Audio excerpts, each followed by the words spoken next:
Hello everyone. मैं हूं अब्दुल आसिफ अलीम और आज मैं आया हूं आपको 11th class commerce chapter 1 of business studies part 2 लेके आया हूं मैं।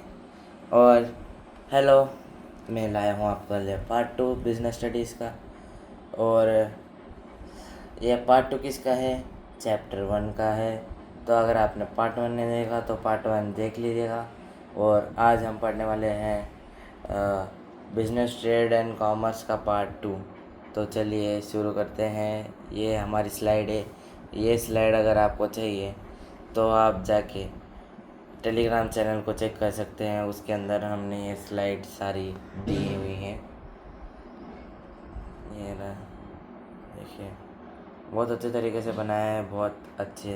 देखिए देखिए ये टेक्स्ट बुक का ही है आपका। देखिए देखिए भाई, ये भी टेक्स्ट बुक का ही है। देखिए टेबल भी बहुत अच्छे से बनाए हैं। देखिए इतने अच्छे नोट्स आपको कहीं नहीं मिलेंगे, बोल रहा हूँ, बहुत अच्छे नोट्स हैं। और फिर देखिए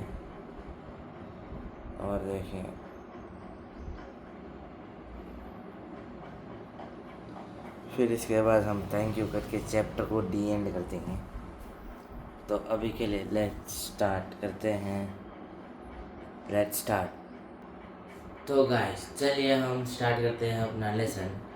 और चलिए देखते हैं कि हमने अपनी प्रिपरेशन को बूस्ट करते हैं और चलते हैं पार्ट 2 की तरफ। और उसके अंदर हम बात करेंगे बिजनेस स्टडीज़ के चैप्टर 1 के अंदर, जो कि है हमने लास्ट टाइम वैसे छोड़ा था और वैसे कंटिन्यू करेंगे। तो हुंडी प्रैक्टिस बाय आप HUNDI। तो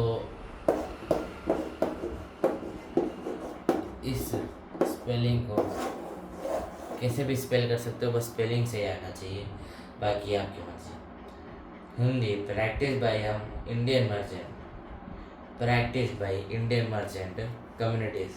जो हुंडी है ना, प्रैक्टिस किससे होती है? Indian merchant communities.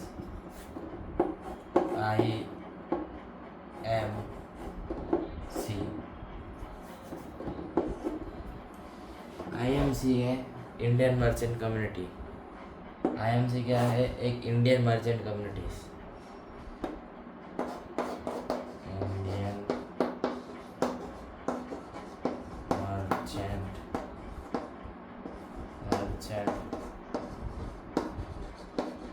कम्युनिटी, यह IMN का फुल फॉर्म, IMC का फुल फॉर्म, सॉरी, IMC का फुल फॉर्म होता है ये। तो ये इंडियन मर्चेंट कम्युनिटीज़ का फुल फॉर्म होता है। और ये क्या प्रैक्टिस करते हैं?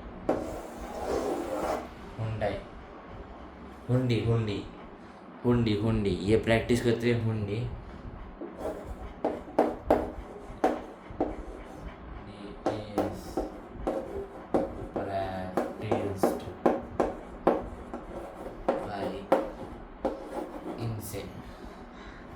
हुंडी इज प्रैक्टिस बाय इनसे। तो हुंडी इनसे प्रैक्टिस होता है। तो आगे बढ़ते हुए गलत डस्टर उठा लिया हमने।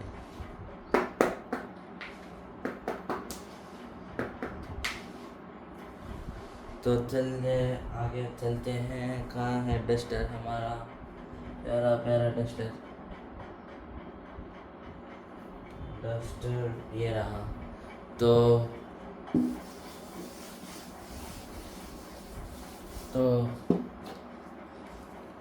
हमारे पास है धानी डॉग।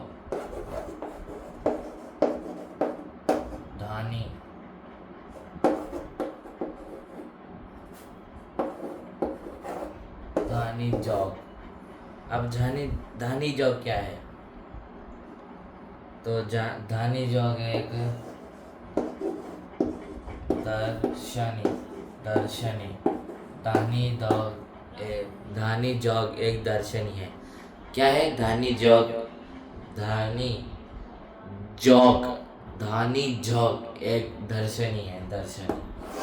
तो ये दर्शनी क्या होती है ये आगे पता चलेगा आपको। तो ये आगे पता चलेगा क्योंकि इसका मीनिंग इसके अंदर ही छुपा हुआ है। Payable 20%, no liability over who received payment. धन, तो ये क्या बोल रहा है? ये ध्यानी, धानी, धानी और धानी जॉब और दर्शनी, ये क्या है? पेएबल टू एनी पर्सन, किसी को भी हम पे कर सकते हैं। और no liability over who received payment, तो और उसके ऊपर नहीं डिपेंड करेगा जो पेमेंट को रिसीव किया गया है। तो ये होता है तो payable to any person, payable to any person, no liability over who received, no liability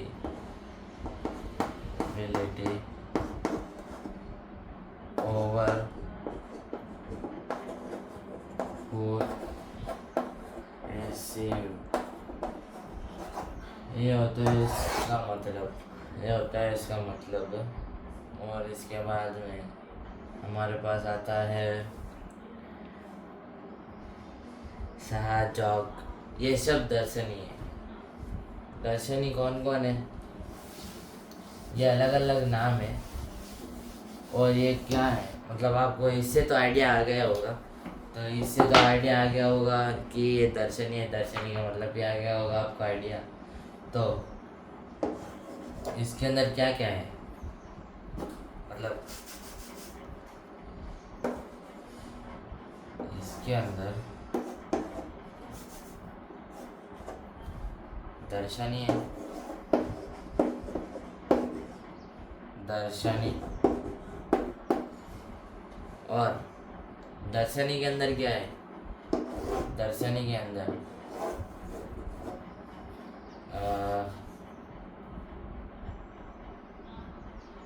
तो गाइस थोड़ी गलती हो गई, थोड़ी गलती हो गई, थोड़ी गलती हो गई। तो ये सेम है, सब सेम ही है। बस क्या है दर्शनी के अंदर क्या है? दर्शनी के अंदर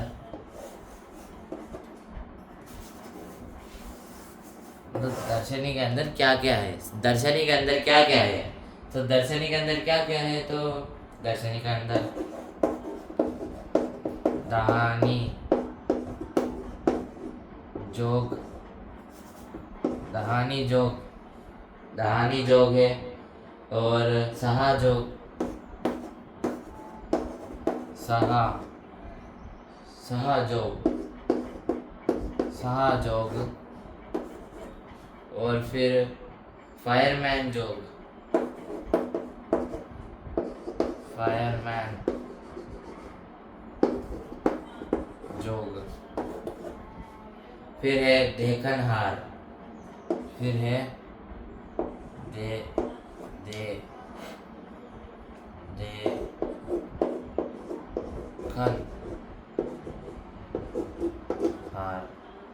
देखनहार, फिर है देखनहार।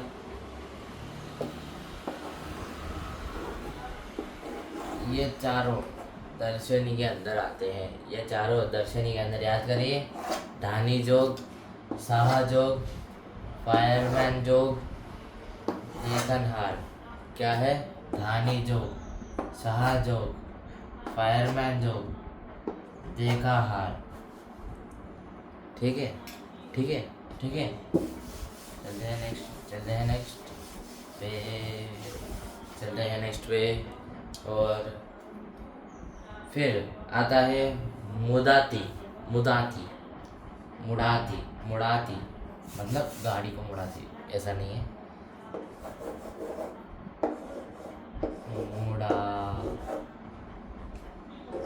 मुड़ाती, ये है मुड़ाती। मुड़ाती है धानी जोग, मुड़ाजी के अंदर भी धानी जोग आती है।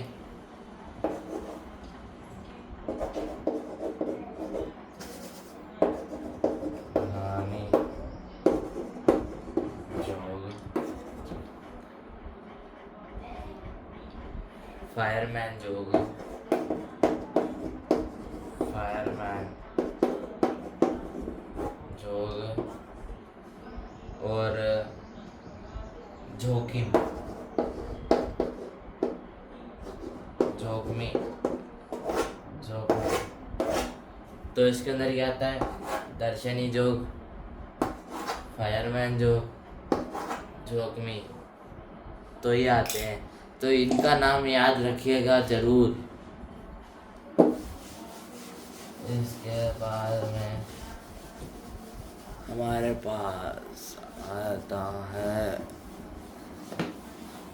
पास आता है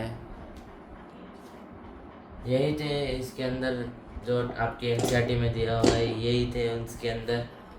फिर है leading import trade centres. Leading import trade, फिर है leading import trade centres.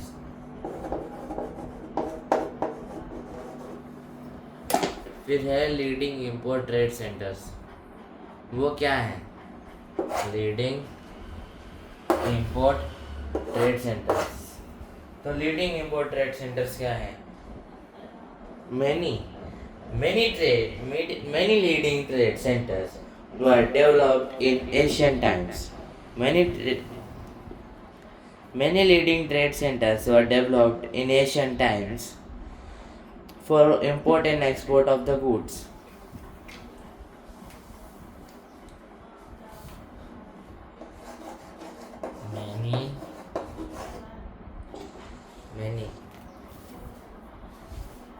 Many trade services writing थोड़ा सा संभाल लेना, सर्वाइज राइटिंग थोड़ी संभाल लेना। अब से करेंगे writing. Many trade centres, many trade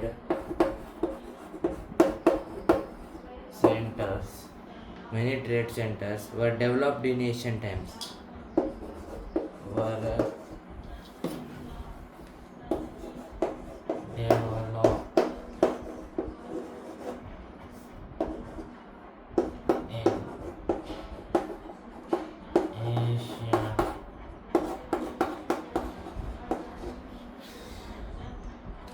Many trade centers were developed Asian times.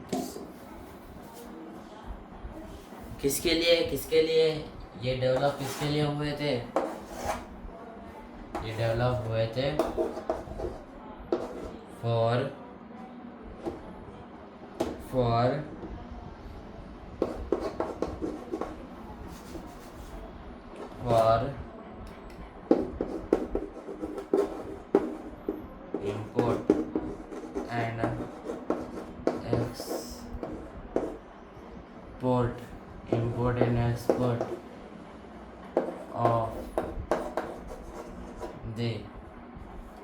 import and export of the goods. Import and exports of the good. So many trade centers were developed in ancient times for import and export of the goods. किसके लिए? बहुत सारे trade centres आए थे, develop हुए थे Asian times के अंदर। क्योंकि उनको इंपोर्ट और एक्सपोर्ट गुड्स करने के लिए, इंपोर्ट और एक्सपोर्ट गुड्स का, तो इसलिए उन्होंने ज़्यादा ट्रेड सेंटर्स इंट्रोड्यूस किए। तो ये लीडिंग ट्रेड सेंटर्स किन कहाँ कहाँ थे, ये हमें पढ़ना है। अब बहुत इम्पोर्टेंट चीज़ आने वाली है, क्योंकि हमारे नोट्स में सबसे ज़्यादा इम्पोर्टेंट चीज़ ये है। तो इम्पोर्टेंट चीज़ ये है कि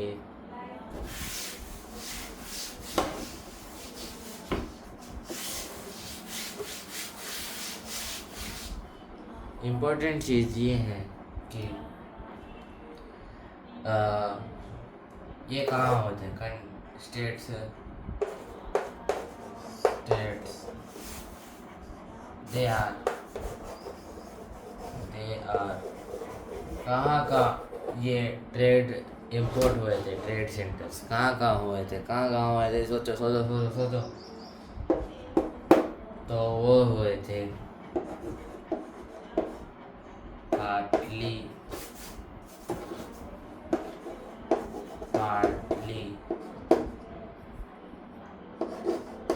पुत्रा, पाटलिपुत्रा, पेशावर,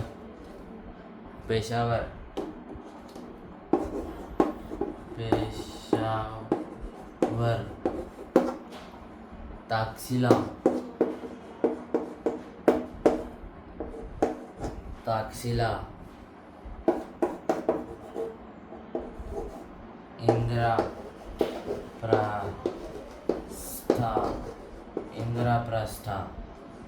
इंद्रप्रस्था, मिथिला,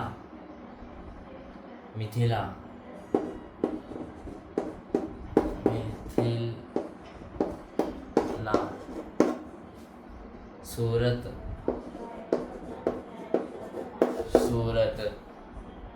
उज्जैन,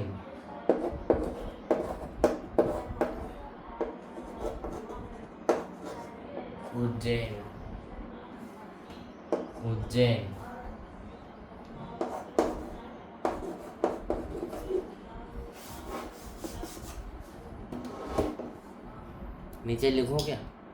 चलो लिख देता हूँ।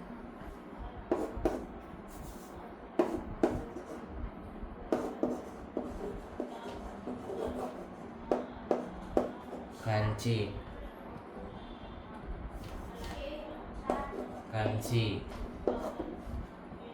मिथिला,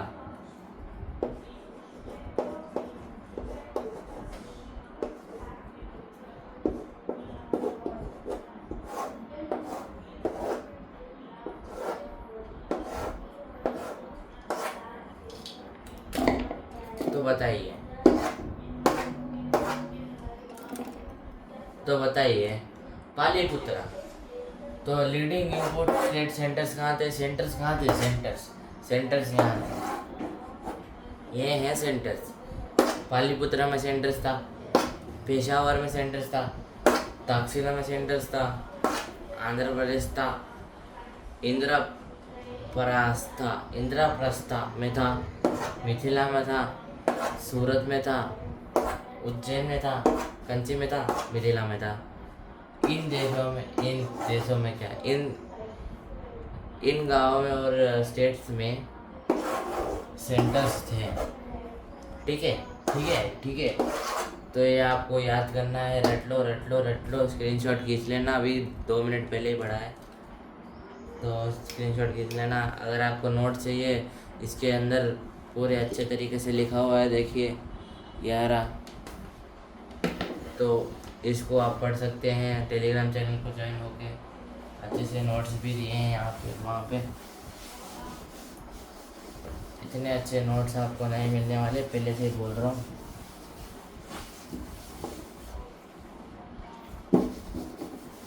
देखिए,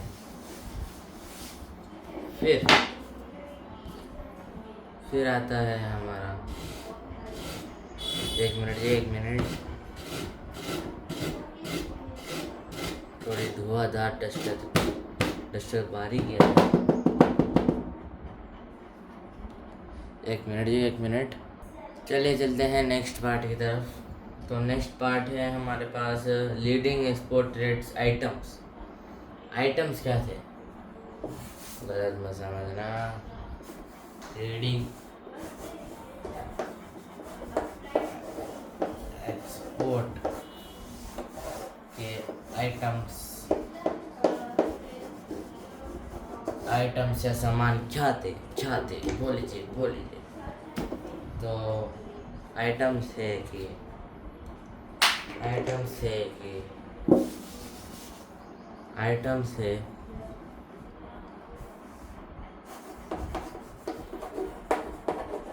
एक्सपोर्ट आइटम्स से मेजर एक्सपोर्ट्स वर आइटम्स, मतलब स्पाइसेस। तो स्पाइसेस तो आपको सबको पता है, स्पाइसेस एक्सपोर्ट होते थे। वीट,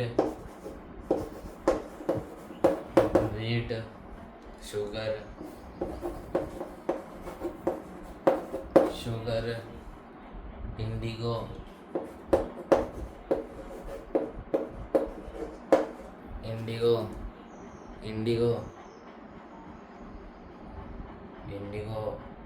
ओपियम, फिर ओपियम, सेसमी ऑयल,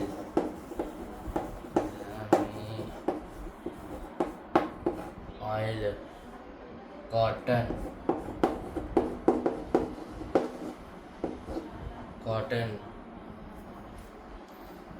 और बाकी एक्सेट्रा। तो लीडिंग एक्सपोर्ट ट्रेड्स थे spices, weeds, sugar, Indigo, opium, sesame oil समझना। खाली सेसमी मत लिख के आ जाना एग्जाम में, मार्क्स कट जाएंगे। ऑयल है सेसमी का, ऑयल।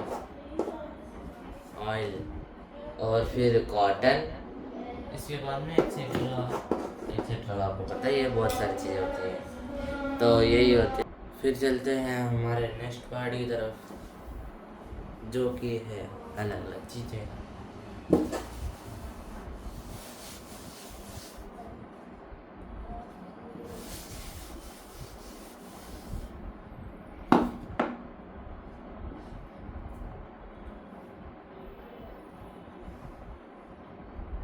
अभी हमने एक्सपोर्ट की तरफ पढ़ा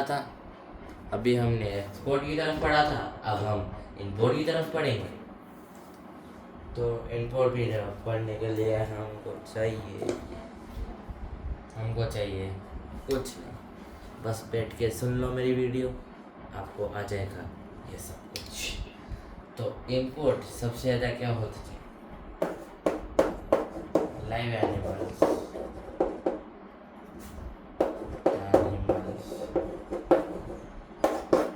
एनिमल्स और goods। तो इंपोर्ट से सबसे ज़्यादा होता है, लेकिन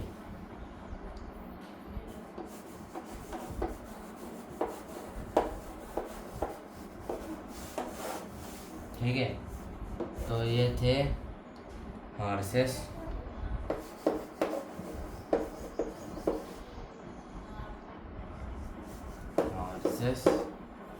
एनिमल प्रोडक्ट,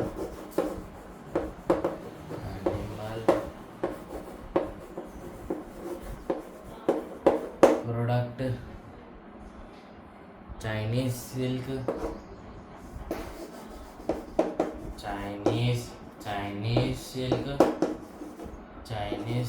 बोल रहा हूँ, सिल्क चाइनीज नहीं, चाइनीज लोगों ने सिल्क बोल रहा हूँ, इम्पोर्ट होते थे। लाइनिन, रीलिंग, कुछ भी बोलो। वाइन होते थे भाई इम्पोर्ट।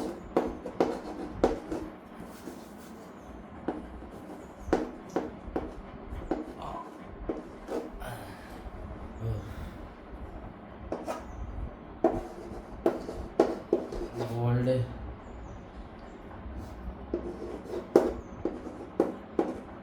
सिल्वर और फिर कॉपर और एक्सेट्रा। तो क्या थे लोग इंपोर्ट्स क्या करते थे? सबसे ज़्यादा इंपोर्ट सबसे ज़्यादा होता था हॉर्सेस का सबसे ज़्यादा इंपोर्ट होता था। एनिमल प्रोडक्ट्स का सबसे ज़्यादा इम्पोर्ट हो रहा था, जैसे मेरी खेल को ऐसे चाइनीज सिल्क का ज़्यादा इम्पोर्ट हो रहा था, लाइन एन का इम्पोर्ट हो रहा था, वाइन्स का इम्पोर्ट होता था, गोल्ड का इम्पोर्ट हो रहा था, सिल्वर का इम्पोर्ट होता था, कॉपर का इम्पोर्ट होता था, एक्सेट्रा। तो इन सारी चीज़ों का एक्सपोर्ट होता था, इम्पोर्ट होता था, इम्पोर्ट हो जाता है, इन सारी चीज़ों का इम्पोर्ट होता था। तो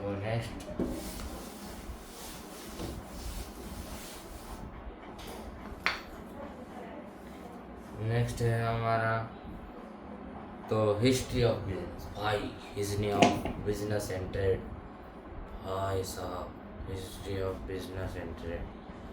तो सुनो भाइयों, सबसे इम्पोर्टेंट टॉपिक अब आ गया है।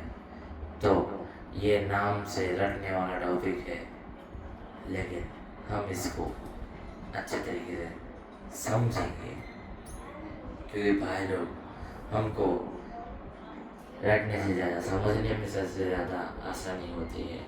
तो देखते हैं इस टॉपिक की भारी पंखों बुक को हम कैसे अच्छे से पढ़ सकते हैं। और चलिए शुरू करते हैं। No copyright please. तो देखते हैं 180 एक एडी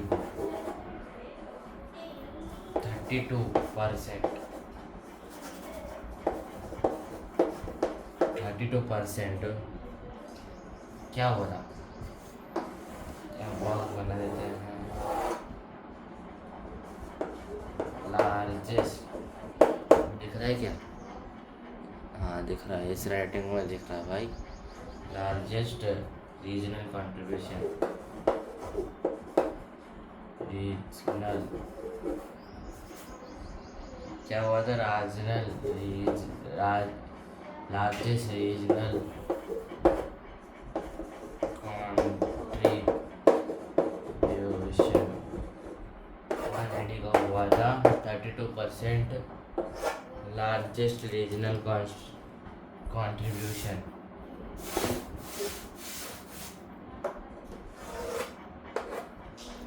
ओके भाई। इसके बाद में 1080 को क्या हुआ था?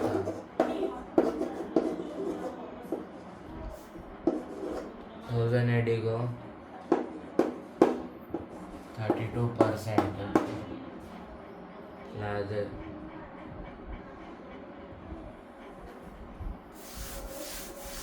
तो गाइस 180 को भी यही हुआ था 32% लार्जेस्ट, और 1000 को भी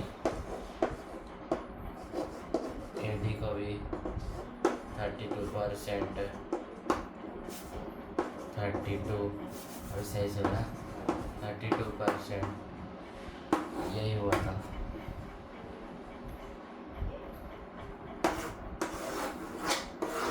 हो गया। इसके बाद में 1580 को अभी सेम, 1580 को भी सेम, 1500 को भी सेम दे देते हैं। उसके बाद में हमारे पास है, इसके बाद में हमारे पास है 18। इसके बाद में हमारे पास 1680 को, तो 1680 को हमारे पास है 24%। इसके अंदर 24.41% लोगों ने फिर से सेम दिया था रीजनल कंट्रीब्यूशन। और इस रीजनल कंट्रीब्यूशन को देख के 1700 में फिर से सेम 1700 में दिया गया था। 1700 में एडी के अंदर फिर से सेम 24% कंट्रीब्यूशन किया गया था। फिर 1750 एडी में क्या हुआ था? 1750 एडी में क्या हुआ था, अब हम पढ़ने वाले हैं। तो 17 और 1750 एडी को यह हुआ था कि world's 25% of the world's industrial output हुआ था। 25% ऑफ द वर्ल्ड 1700 AD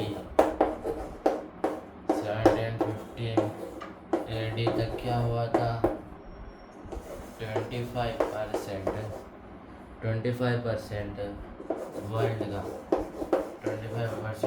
का इंडस्ट्रियल आउटपुट में गया था। इंडस्ट्रियल आउटपुट में गया था। तो 1780 टू 1750 AD को क्या हुआ था, 25% वर्ल्ड की इंडस्ट्रियल आउटपुट में गई थी, मतलब कन्वर्ट हुए थे। और उसके बाद में हमारे पास है नेक्स्ट जो है 1815 को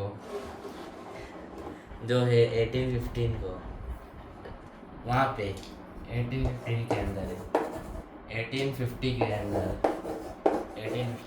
के अंदर 5 to 10% मतलब 5 से 10% हुआ था। 5 से 10% का होता है इंडस्ट्रियल आउटपुट हुआ था। और फिर से 1870 AD को हमारे पास 9.2 मतलब वर्ल्ड की 9.2% इनकम जो थी वो ब्रिटिशर्स के पास थी। ब्रिटिशर्स जो इनकम थी ना,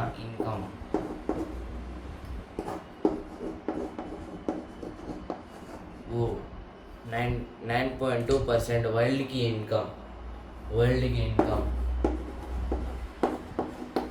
वर्ल्ड का 9.2% जो था ब्रिटिशर्स का इनकम था वर्ल्ड का। और फिर 1900 AD में आते हुए हमारे पास आ गया था 2% ग्लोबल इंडस्ट्रियल आउटपुट आ गया था। क्या हुआ था, 2% इंडस्ट्रियल आउटपुट कब हुआ था? ये हुआ था 1900 को क्या हुआ था 2% ग्लोबल इंडस्ट्रियल आउटपुट हुआ था। Global industrial output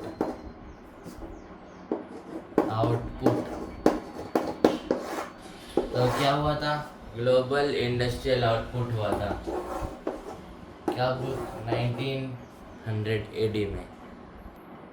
this was the most important point आ गया है हमारा। तो देख लीजिए। इसके बाद में अब ये ख़त्म हो गया है। अब हम चलेंगे नेक्स्ट क्या है। अगर आपको लास्ट वाला जानना है तो हमारे PPT में भी देख सकते हैं। इसके अंदर बहुत अच्छा वाला चार्ट दिया हुआ है जो आपकी NCERT के अंदर भी है,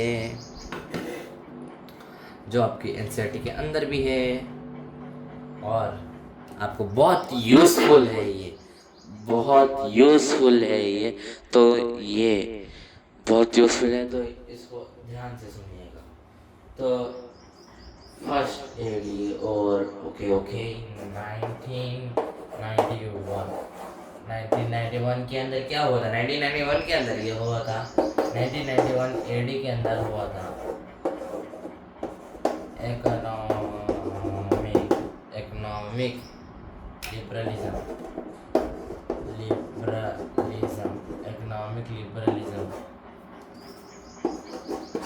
तो ये हुआ था। तो चलिए नेक्स्ट टॉपिक के अंदर चलते हैं हम, बिना कोई टाइम वेस्ट किए हुए चलते हैं। आपको थोड़ा बहुत अजीब लग रहा होगा क्योंकि मैं खाली इस साइड बोर्ड के अंदर लिख रहा हूँ, खाली ज़्यादातर यहाँ पे नहीं लिख रहा मैं, क्योंकि मेरा हाथ इस साइड है तो मैं इस साइड नहीं लिख रहा। आप कृपया करके थोड़ा सा एडजस्ट कर लीजिएगा। या मैं यहाँ पे भी लिख रहा हूँ लेकिन यहाँ पे भी लिख रहा हूँ लेकिन ज़्यादा नहीं लिख रहा, यहाँ पे भी लिख रहा हूँ लेकिन ज़्यादा नहीं लिख रहा, यहाँ पे भी लिख रहा हूँ लेकिन ज़्यादा नहीं लिख रहा है, क्योंकि मैंने मेरा हाथ यहाँ से चलता है तो मैं यहाँ से लिख रहा हूँ। यहाँ से भी लिखूँगा जब टाइम आएगा, जब लिखूँगा, मतलब ज़्यादा लिखना रहेगा तो जब लिखेंगे, लेकिन अभी के लिए यहाँ पे फोकस करते हैं, ठीक है। यहाँ पे से भी लिखेंगे, कोई बात नहीं। चलिए तो अब स्टार्ट करते हैं।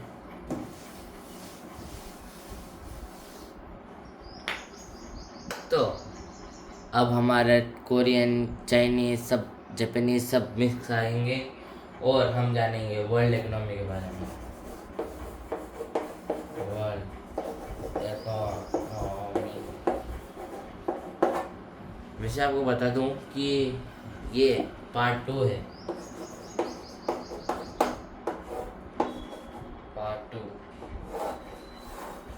Part two business and trade and commerce का पार्ट 2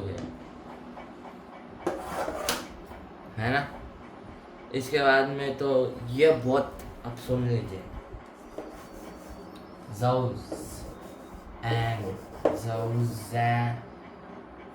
स्पेलिंग देख लेते पहले मैं लिख दूँ, देखो कैपिटल लेटर्स में लिख दूँ ताकि आपको ज़्यादा अच्छे से समझ में आए। कैपिटल लेटर्स में लिख देता हूँ,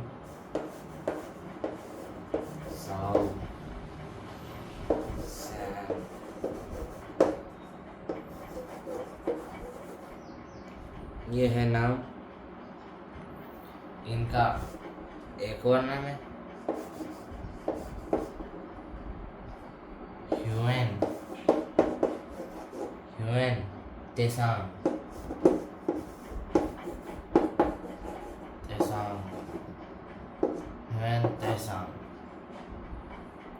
एल बेरूनी, ये कब हुआ था? Al Biruni century. Hiuen Tsang, L Beruni, ये हम तेसांग में हैं, ठीक है। और फिर आता है, इसका स्क्रीनशॉट खींच लीजिए एक एक। अब मैं बोलूँगा 1 2 3 4 5, ठीक है। आपको मैं 5 चीज़ें बताने वाला हूँ जो आपको स्क्रीनशॉट खींचना है, ओके। तो इसका स्क्रीनशॉट खींच लीजिए, ठीक है, खींच लिया। चलिए चलते हैं, ठीक है। फिर अल बेरूनी, ये कब था? 11th अपनी क्लास 11th।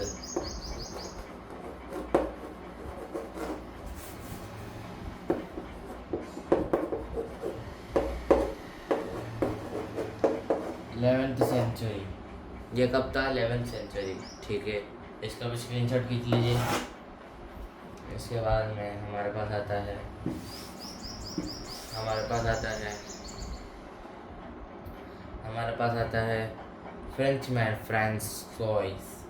फ्रेंचमैन। ये 17th सेंचुरी के अंदर होगा। फ्रेंचमैन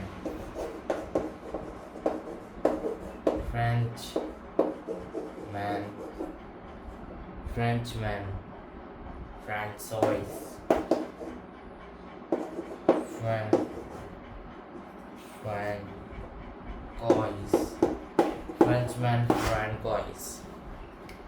और इसके बाद में इसका स्क्रीनशॉट खींच लीजिएगा। और अदर्स एंड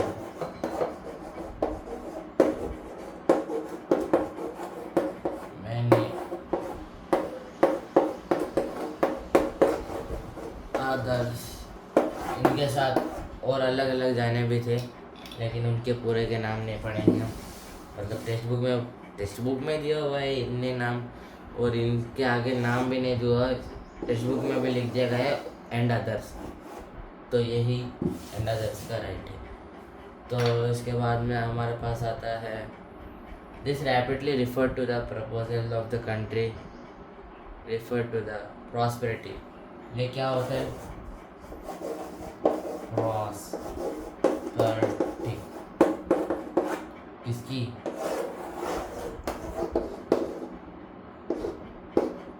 कंट्री की। ठीक है, किसकी होती है? कंट्री की। प्रॉस्पेरिटी किसकी होती है? कंट्री की। ये ज़रूरत नहीं था स्क्रीनशॉट खींचने के लिए।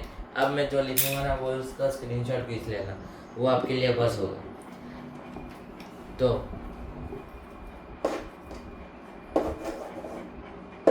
Between first to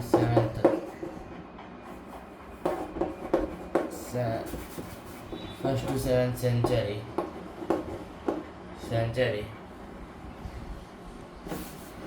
between first to seventh CE, India has largest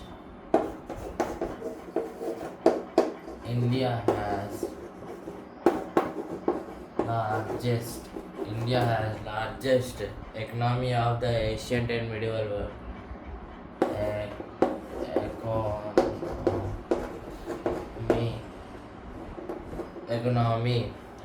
Economy of the ancient and medieval world. Of the ancient and medieval world. इसका स्क्रीनशॉट खींच लीजिएगा या आपको पीपीटी भी मिल जाएगी, उसके अंदर से देख सकते हैं। टेलीग्राम चैनल की लिंक डिस्क्रिप्शन में डाल दूँगा। वर्ल्ड इकनॉमी, जो वर्ल्ड इकनॉमी है बिटवीन 1 to 7th सेंचुरी के अंदर इंडिया लार्जेस्ट थी भाई। इंडिया लार्जेस्ट थी इकोनॉमी के अंदर भाई। इंडिया लार्जेस्ट थी इकोनॉमी के अंदर। सोचो, of the ancient and medial period भाई। मिडियल पीरियड में भी इंडिया लार्जेस्ट इकोनॉमी के साथ थी वर्ल्ड के अंदर। तो सोचो भाई, सोचो।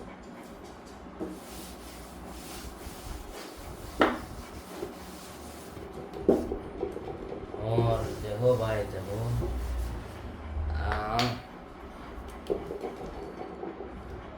हमारे पास ये आप तस्वीर देख लीजिए,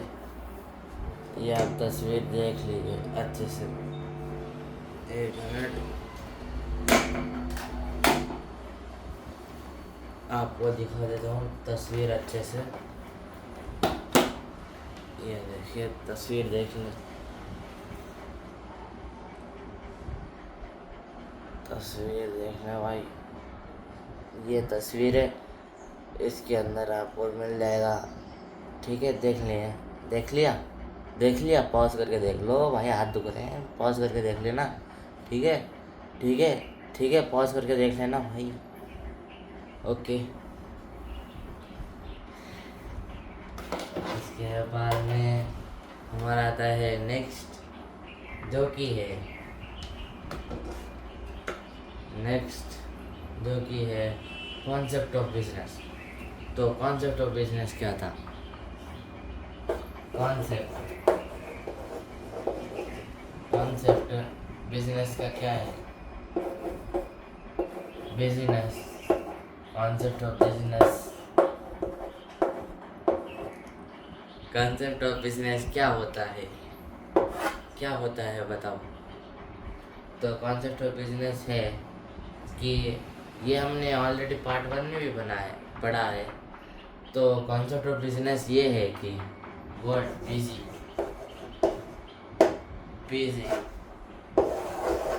ये वर्ड मतलब होता है बिजनेस का। मतलब एक काम है कंटिन्यूअस।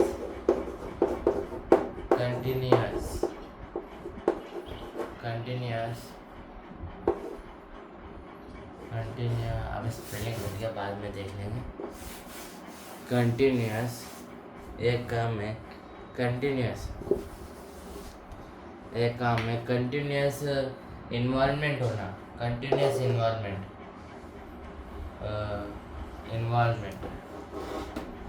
इन्वॉल्वमेंट ज़्यादा चाहिए। Involvement activity which person is busy work on it continuously creates a source of income। Work के अंदर और ये कंटिन्यूस होता है,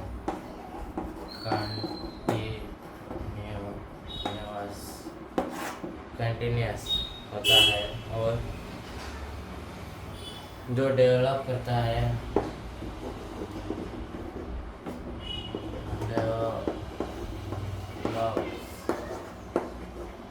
develops income is called business. तो मतलब जो कॉन्सेप्ट है बिजनेस का वो है कि जो बिजनेस है ना वो वर्क पर डिपेंड होता है, जो कंटिन्यूस होना चाहिए, और फिर जो डेवलप करना चाहिए इनकम को, मतलब इनकम लाना चाहिए, उसको हम कहेंगे बिजनेस। समझ में आ गया था? स्क्रीनशॉट खींच लेना, बिना घसीटे मारे हुए हमने पहले जो सिखाया था उसका स्क्रीनशॉट खींच लेना बाकी, ठीक है। चलते हैं नेक्स्ट पे।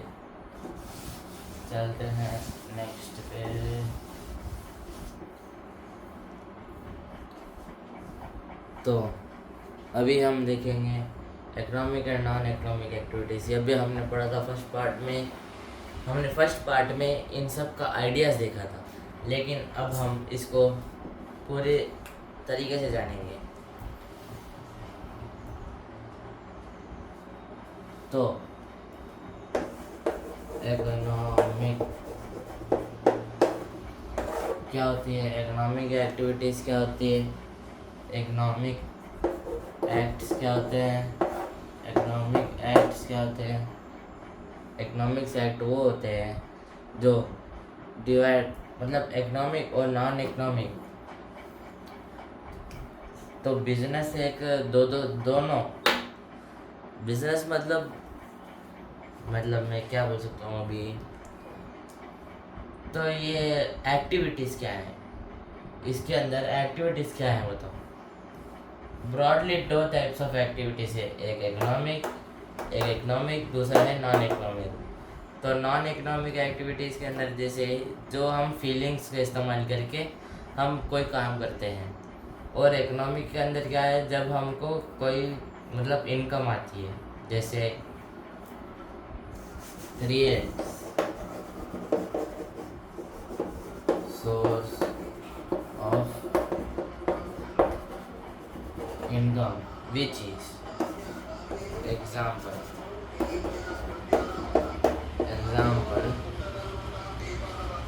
बार्बर, कंपनी एक्सेट्रा, और बहुत सारे हैं। इसके बाद में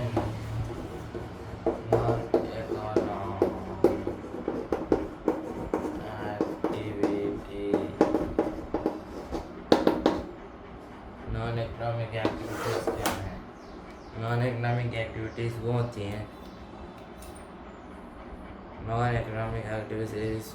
हैं जो कि होती हैं कि which is done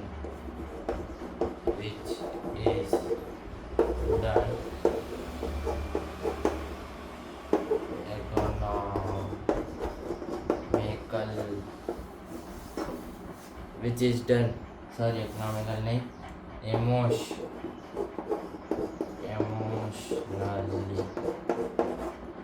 एग्जाम्पल क्या है इसका, एग्जाम्पल है मम्मी खाना बना रही हैं,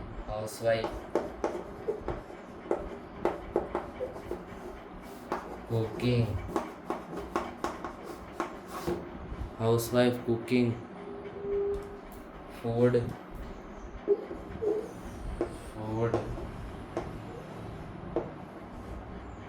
उसकी फैमिली के लिए। वहाँ तक लिखी जरा, नहीं देख लेना, फैमिली के लिए ये होता है। तो इसके बाद में क्या होता है, अब हम डिफरेंस जान गए। इकोनॉमिक के अंदर हमको जो मनी है वो मिलता है, और नॉन इकोनॉमिक हम इमोशनली काम में करते हैं, तो नो सोर्स ऑफ इनकम, वो हमारे इमोशंस के ऊपर चलता है। जैसे मम्मी खाना बना रही है हमारे लिए, जैसे मैं आपके लिए यूट्यूब में वीडियो बना रहा हूँ, तो ये नॉन इकोनॉमिक एक्टिविटीज़ हैं। और जो इकोनॉमिक एक्टिविटीज़ है, जैसे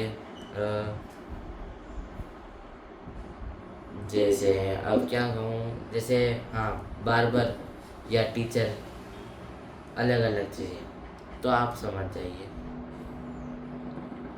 तो इसी के साथ नेक्स्ट टॉपिक पे बढ़ते हुए इस टॉपिक का समाप्त, नेक्स्ट टॉपिक में बढ़ते हैं।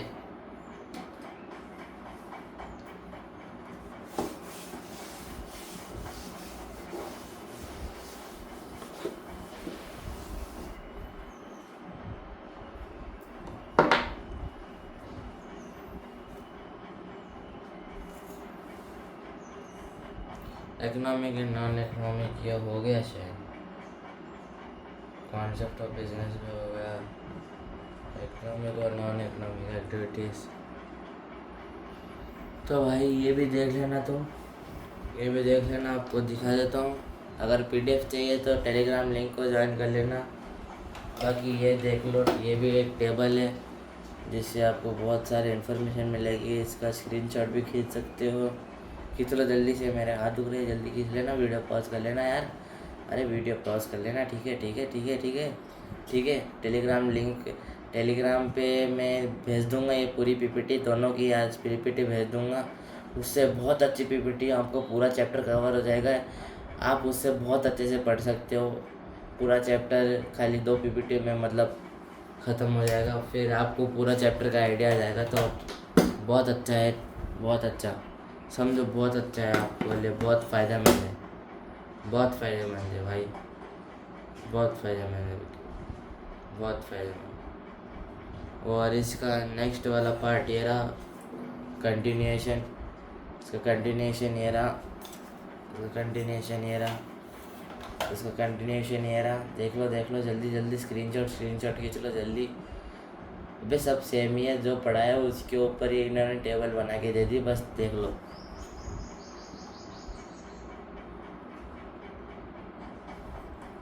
ठीक है समझ गया, ठीक है समझ गए, ठीक है। अब हम पढ़ेंगे flow charts of different industries and commerce. ठीक है, इंडस्ट्रीज, डिफरेंट इंडस्ट्री और कॉमर्स के बारे में भी पढ़ेंगे। अब ये थोड़ा बहुत इम्पोर्टेंट है, देख लेना भाई। ये इसके नोट्स बहुत इम्पोर्टेंट है, तुम देख लो भाई, एक बार नोट्स देख लो फिर बोलना मुझको। बहुत टॉपर जिससे नोट बनते हैं ना, उससे भी खतरनाक नोट्स बनाए मैंने, सोच लो। फिर नहीं पढ़ोगे तो तुम्हारा ही घाटा है। पढ़ लेना भाई, बहुत अच्छा नोट्स है। टेलीग्राम की लिंक मैं डिस्क्रिप्शन में डाल दूँगा, और नोट्स टेलीग्राम पे जाके सबसे पिंड कमेंट डॉक्यूमेंट्स पे जाके आ जाएगा। बहुत अच्छी नोट्स है, मैं बोल रहा हूँ बहुत अच्छी नोट्स है, ज़रूर देखना। खाली देख के आ जाओ, डाउनलोड करने की भी कोई ज़रूरत नहीं है। देख लो एक बार, अच्छी लगे तो डाउनलोड करना, पढ़ लेना, नहीं लगे तो मत पढ़ना। तो ये ज़रूर देखना है, एक बार नज़र देखना पीपीटी पे, बहुत अच्छी पीपीटी है भाई। और तो फिर फ्लो चार्ट ऑफ बिजनेस, इस देखो फ्लो चार्ट भी बहुत अच्छे से बनाया है, देख लेना भाई। देखो मैं तुम्हें इम्पोर्टेंट बहुत बता रहा हूँ इसके अंदर। तो चार्ट शोइंग बिजनेस एक्टिविटी, तो चार्ट शोइंग बिजनेस एक्टिविटी, तो बिजनेस सबसे भारी वर्ड, बिजनेस। इसके अंदर आती है एक इंडस्ट्री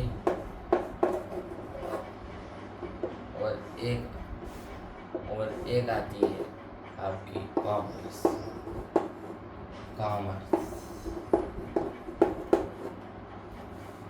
तो ये दोनों आते हैं। और फिर हमारे पास आते हैं इसके अंदर, तो हम इंडस्ट्री के बारे में पहले जानेंगे। तो इंडस्ट्री के अंदर क्या आता है, इंडस्ट्री के अंदर क्या आता है,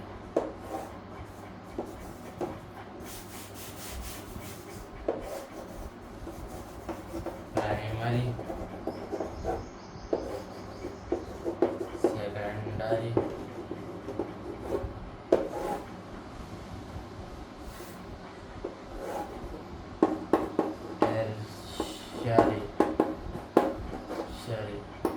प्राइमरी, सेकेंडरी और टेरिशरी आते हैं इसके अंदर। भाई फिर इसके अंदर प्राइमरी के अंदर क्या आते हैं? एक्सट्रैक्टिव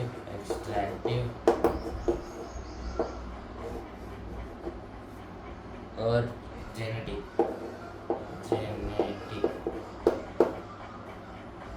सेकेंडरी के अंदर क्या आते हैं? Manufacturing, construction.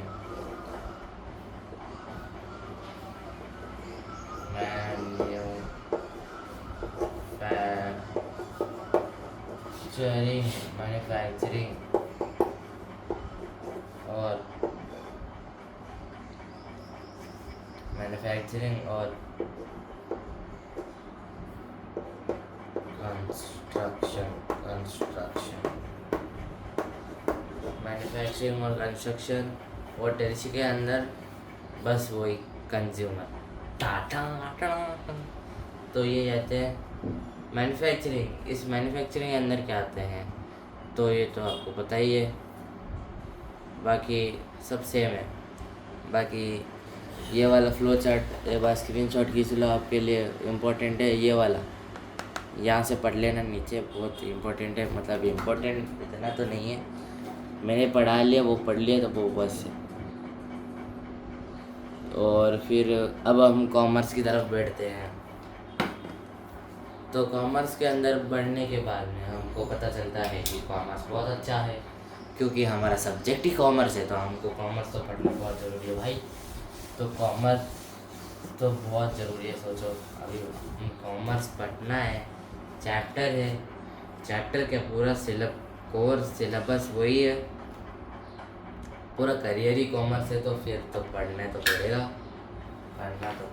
बोलो पढ़ना तो पड़ेगा भाई। तो चलिए पढ़ते हैं। तो कॉमर्स के अंदर क्या आता है? कॉमर्स के अंदर क्या आते हैं? कॉमर्स के अंदर आते हैं ट्रेड आते हैं, और क्या आते हैं? Auxiliaries to trade. ये आपको फर्स्ट वीडियो में पढ़ाया था मैंने, auxiliaries to trade. First video में शायद पढ़ाया था, लेकिन ओवरव्यू देखा था पहले। फिर इसके अंदर आता है इंटरनल, मतलब एक्सटर्नल, और फिर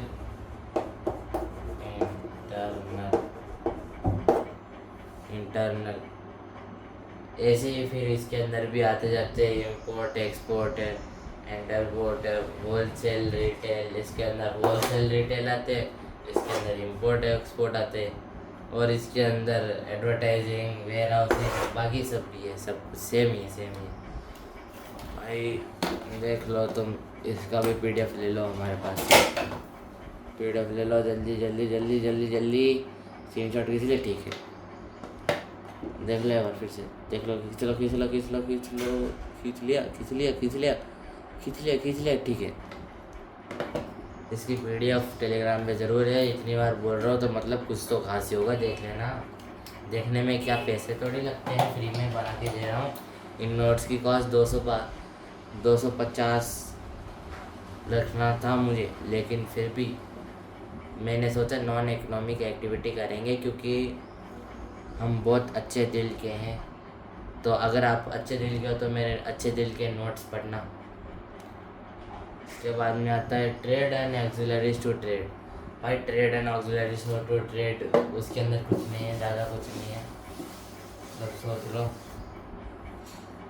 goods are produced in large scale. जो गुड्स होते हैं ना, और प्रोड्यूस होते हैं लार्ज स्केल के अंदर, समझ में आया? लार्ज स्केल के अंदर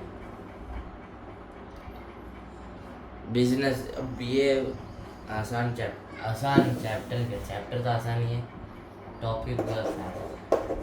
बिजनेस एंड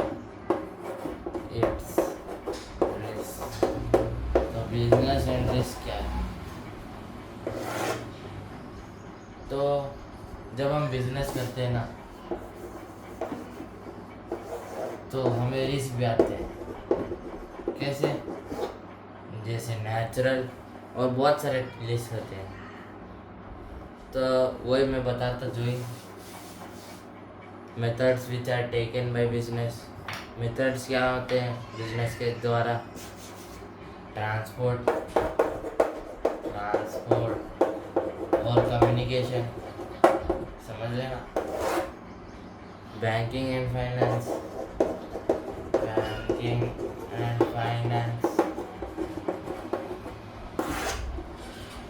इंश्योरेंस, वेयर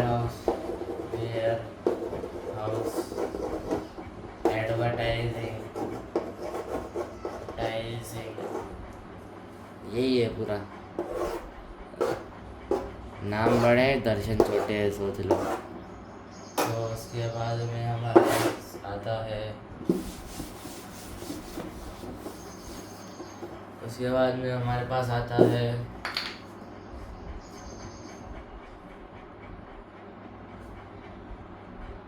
उसके बाद में हमारे पास आता है ऑब्जेक्टिव्स ऑफ बिजनेस। ऑब्जेक्टिव क्या होते हैं? ऑब्जेक्टिव मतलब जो बिजनेस है उसका मेन गोल क्या है? गोल मतलब जो मेन रीजन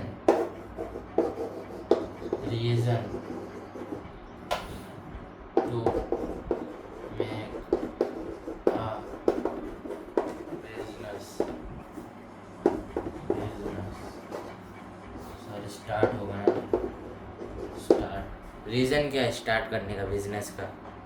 जैसे इसकी डिमांड थी, उसकी डिमांड थी, ये था, मतलब स्टोरी पूरी हो जाता है। और इसके बाद में हमारे पास है ऑब्जेक्टिव विच नीडेड। मतलब ऑब्जेक्टिव बिजनेस का वो क्या होता है, हो सकता है मतलब मार्केट स्टैंडिंग के लिए,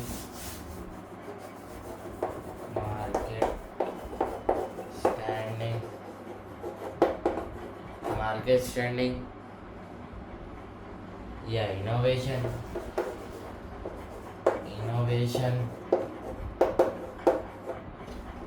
या प्रोडक्टिविटी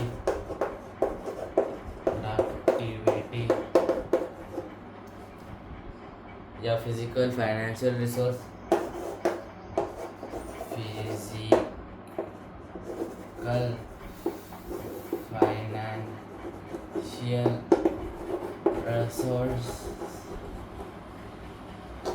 रिसोर्स अर्निंग प्रॉफिट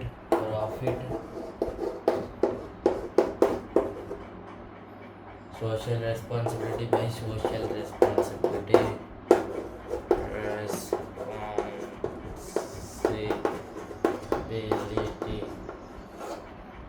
तो ये सब होते हैं। स्क्रीनशॉट के चलो ठीक है, इसका PDF पढ़ लेना भाई। इतनी बार बोल दिया, 10-20 बार बोल दिया वीडियो के अंदर ही। तो वीडियो क्या 5 मिनट के अंदर ही फिर 10-20 बार बोल दिया, देख लो। नेचर ऑफ बिजनेस रिस्क का नेचर क्या होता है? Risk is essential for business. Risk जरूरी है क्योंकि बिजनेस रिस्क से तो सीखता है कुछ। इंसान जो है वो बिना रिस्क लिए कुछ नहीं सीखता। मतलब एक साइड सही है, मतलब ट्रू समझ लो, और एक साइड फॉल्स है। तो इंसान अगर यहाँ पे जाएगा तो रिस्क में आएगा, तो अगर वो रिस्क में आएगा तो वो रिस्क में आके ट्रू में आएगा। बताऊँ कैसे? क्योंकि उसको रियलाइज होगा, और फिर वो मेहनत करेगा तो यहाँ पे आ जाएगा। तो यहाँ पे इस पार्ट पे उसको सक्सेस मिलेगी। गहरी बात बोल दी, इतनी अच्छी बात कैसे बोल रहे हो? दिल से निकलते हो भाई।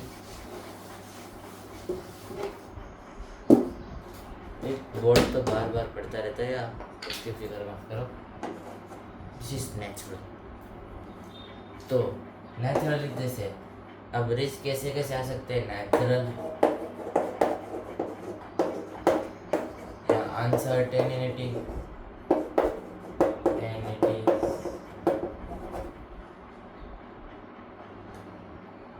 या जितनी बड़ी बिजनेस है अगर वो रिस्क में जाएगी तो size of the business,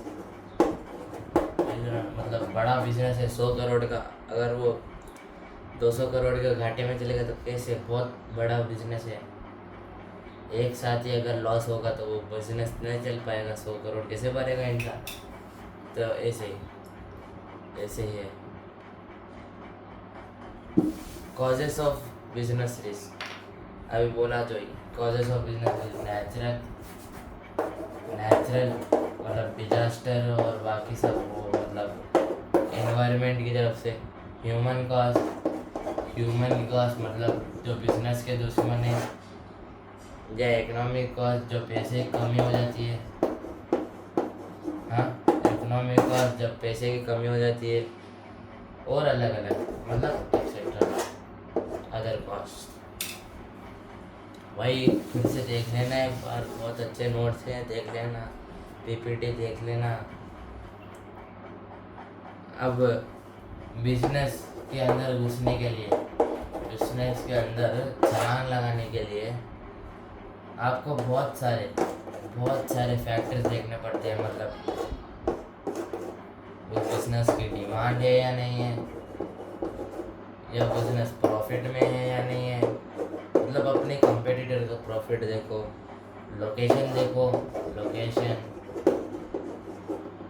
faculties देखो, कितना फैसिलिटीज ज़रूरी है, फिर इनकम, इकोनॉमिक स्टेटस देखो, अपना इकोनॉमिक स्टेटस देखो भाई, उसके हिसाब से आएगा या नहीं, और फिर टैक्स प्लानिंग करो, और फिर लॉन्च करो अपना एंटरप्राइज को, धीरे धीरे लॉन्च करना एंटरप्राइजेस को, वरना तो एक साथ बड़ी कंपनी लॉन्च करोगे तो डायरेक्ट घाटे में जाएगी, सोच लो। सो जो पार्ट 2 है, लास्ट पार्ट जो कि है पार्ट 2 फिनिश, और इसी के साथ जो चैप्टर है वो भी फिनिश, ख़त्म हो गया चैप्टर ख़त्म हो गया। बिजनेस स्टडीज़ का chapter 1 business trade and commerce ख़त्म हो गया, फिनिश। ये 2 पार्ट में ख़त्म हुआ है, पार्ट 1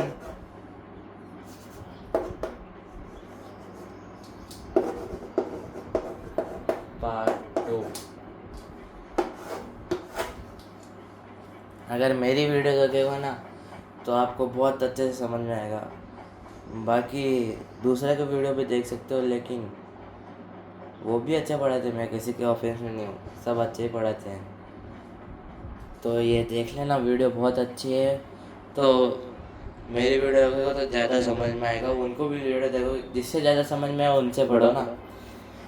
तो यही अच्छा था। देखिए अब मैंने पार्ट 1 और पार्ट 2 में ख़त्म कर दिया है, मतलब 2 पार्ट में ख़त्म कर दिया है, 1 और 2, 2 पार्टों में मैंने ख़त्म कर दिया है पूरा चैप्टर। तो सोचो भाई, ख़त्म। So thank you for it, thank you guys, thank you so much. आपको मैं याद रखूँगा। देखो 1 मिनट है। तो गाइस ये है हमारी पीपीटी। तो यहाँ पे हमने स्टार्ट किया था और सिर्फ 1 घंटे 10 मिनट में ख़त्म कर दिया है, और लास्ट का मिनट 41 मिनट्स का था, मतलब करीबन हमने 2 घंटे में पूरा ख़त्म कर दिया है। देखिए ये पूरा चैप्टर ख़त्म हो चुका है, और देखिए खाली पार्ट 2 पार्ट्स में ये सब आपको पढ़ा दिया है मैंने। देखिए ये सब मैंने आपको पढ़ा दिया है, तो इसका कंट्रीब्यूशन भी कर देना। बहुत खुश होऊंगा मैं। इसका कंट्रीब्यूशन कैसे कर सकते हो पता है? लाइक सब्सक्राइब शेयर करके, और इसको अपने, और इसके नोट्स और इनके नोट्स पढ़ के, जो इनके नोट्स, ये नोट्स है ना, इनको आप मैं टेलीग्राम चैनल पे लिंक भेज दूँगा इनका, मतलब लिंक क्या, PDF भेज दूँगा। उस PPT को पढ़ लेना भाई, तुम सच में अच्छे करोगे। देख लो, पूरा PPT बहुत अच्छा है, देख लेना टेलीग्राम चैनल पे पूरे। और भी है, इसके अलावा एक और भी है। तो आज के लिए बस इतना ही। टेलीग्राम चैनल की लिंक डिस्क्रिप्शन में डाल दूँगा, और लाइक शेयर सब्सक्राइब प्लीज़। और अभी के लिए बस इतना ही, और चलिए चलते हैं, बाय बाय। आपको मिलता हूँ मैं बाद में। Bye bye, tata, see you, meet you again.